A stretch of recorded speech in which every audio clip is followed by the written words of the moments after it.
José Luis Bedregal, explíquele al país qué está ocurriendo con esta temática, juicios a Luis Revilla que ahora tocan a la mamá de la esposa del exalcalde paceño. A ver, estamos muy preocupados con esta situación porque lo que estamos viendo es que el abuso del poder político ya no llega únicamente a quienes son contrarios en términos de posicionamiento en el escenario político nacional, sino que la arremetida es también contra sus familiares. Nos ha sorprendido de manera muy desagradable lo que ha acontecido en las últimas horas, que además coincide con un proceso que se ha intentado instaurar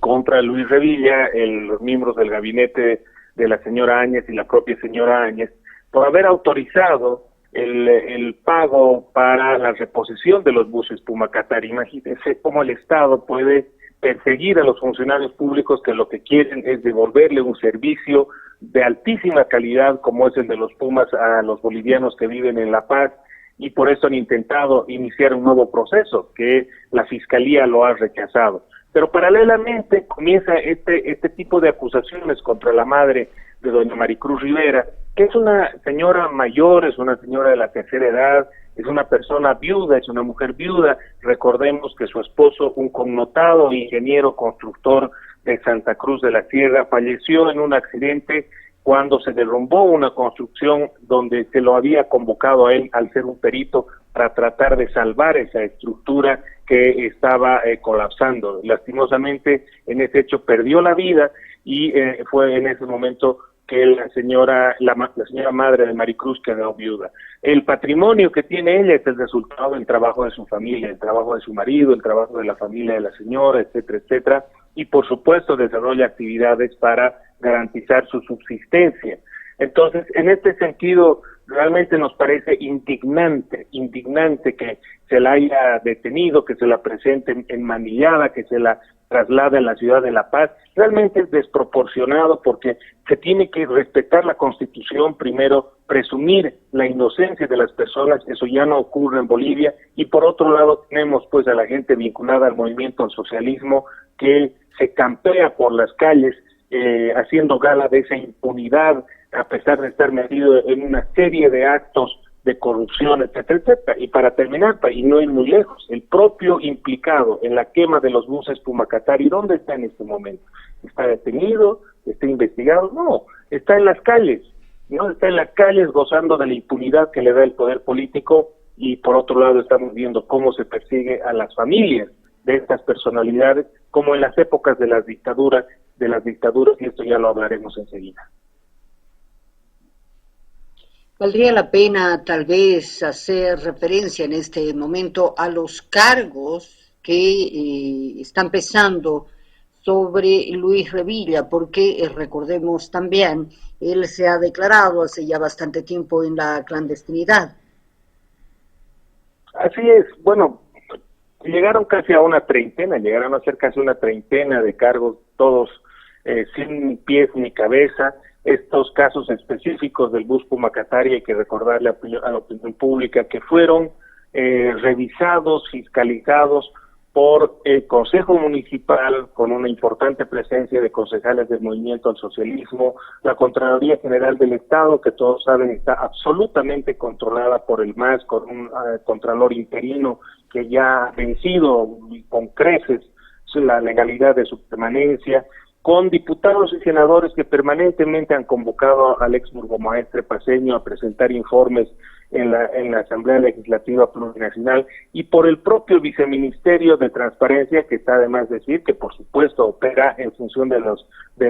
intereses del movimiento al socialismo. Entonces, después de tantos filtros, si se puede llamar así, después de tanta investigación, que aún no tengan pruebas concretas para decir que ha habido alguna irregularidad a tantos años después, pero que aún así traten de implicar en estos temas a familiares, a gente que nada tiene que ver con la gestión pública municipal, en los 20 años que está Luis Revilla, tanto como concejal como alcalde en La Paz, es pues realmente un abuso, un atropello, una aberración que ocurre en otros países, que ocurre en Venezuela, que ocurre en Nicaragua, porque esa es la forma de proceder de los autoritarismos del grupo del ALBA. Y eso es lo que estamos viendo en Bolivia. Y este es un mensaje político. Lo que ha hecho el poder político en las últimas horas es dar un mensaje a las familias cruceñas, a las familias bolivianas, porque lo que les está diciendo es que todo personaje, toda personalidad política, toda personalidad del mundo social que no se cuadre al poder político de turno, no solo tiene que cuidarse de él, sino que también van a ir detrás de sus familiares. Ese es el mensaje que hay de fondo, lastimosamente, en este momento, y lo denunciamos abiertamente, pero también queremos decirle al movimiento socialismo que no nos van a amedrentar, no nos van a asustar. Estamos para eso, para defender la democracia, para luchar por los derechos de las personas, más allá de sus colores políticos, de sus ideologías. Estamos para eso y no nos van a amedrentar, vamos a seguir en esta lucha.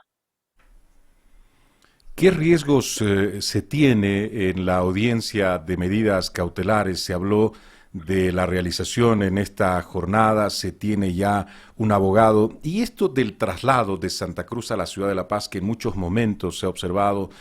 se hizo con el gobernador de Santa Cruz, el proceso está en La Paz. ¿Esto corresponde jurídicamente hablado? ¿Qué se pudo conversar con los abogados de esta persona aprendida, la mamá de la esposa del alcalde de Revilla, don José Luis? Por supuesto que no corresponde, porque en derecho hay pues un juez natural y es donde se tiene que ventilar la causa. En este caso, si las acusaciones son por supuestas ventas inusuales de inmuebles en Santa Cruz, lo correcto, lo lógico es que los actos se desarrollen en Santa Cruz, pero ya estas anomalías, estas irregularidades, estas ilegalidades se están convirtiendo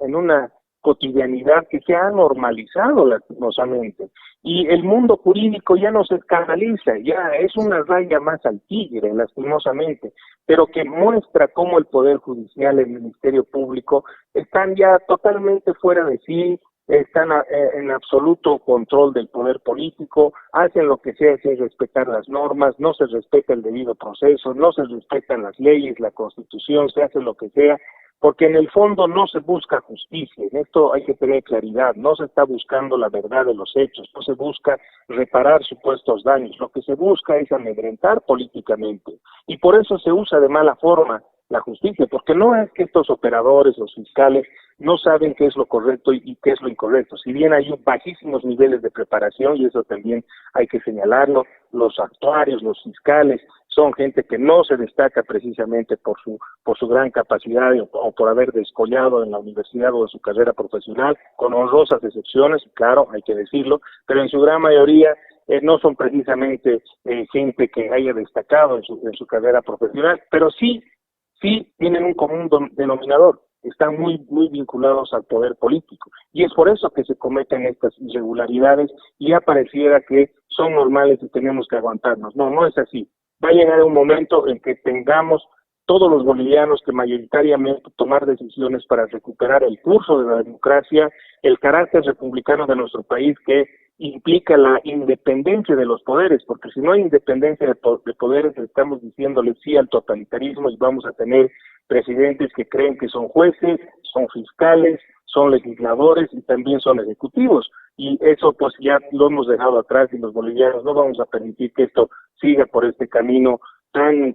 desastroso que solo pone en riesgo la vida de los bolivianos ante los abusos del Estado. La Defensoría del Pueblo, ¿dónde está? Brilla por su ausencia, lastimosamente. Peor, la Comisión de Derechos Humanos de la Cámara de Diputados, la Comisión de Derechos Humanos de la Asamblea Legislativa. ¿Por qué no se pronuncian ante estos hechos? Ganan su sueldo sin hacer su trabajo. Realmente dan vergüenza, tanto los del Poder Judicial como los del Poder Legislativo.